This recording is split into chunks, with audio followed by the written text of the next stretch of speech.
For me as a dominant, there's a beautiful feeling of softness that you get.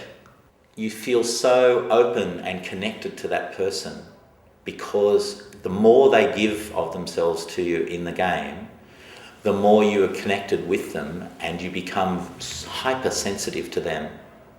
And when you're submissive, it's the same thing. You get this hypersensitivity to your partner, and there is a sensuality in that hypersensitivity, which is more, it's physical because they may be doing physical things with you, but they don't have to be doing physical things. And you still, all of a sudden,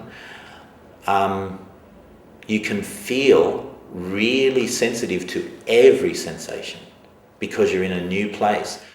It allows us to explore fear, and just as taking a roller coaster ride, going to a horror flick, climbing a cliff, all range of things, even playing some sports, are about overcoming fear.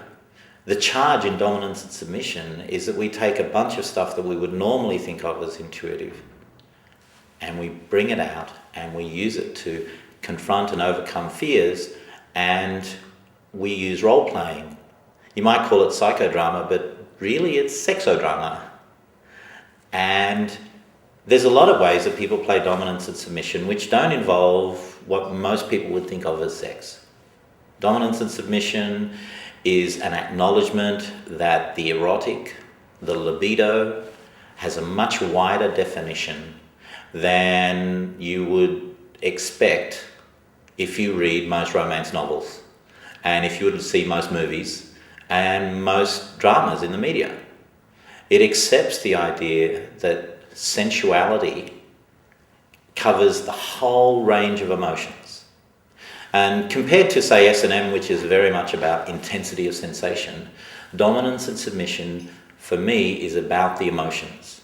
It's about acknowledging that the full range of emotions can have an erotic aspect to them if you're prepared to explore them in a non-judgmental way.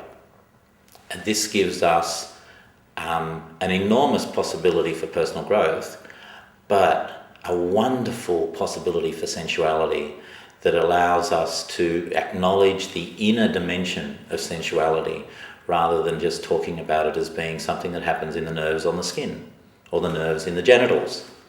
It's all about the chemistry of the internal life.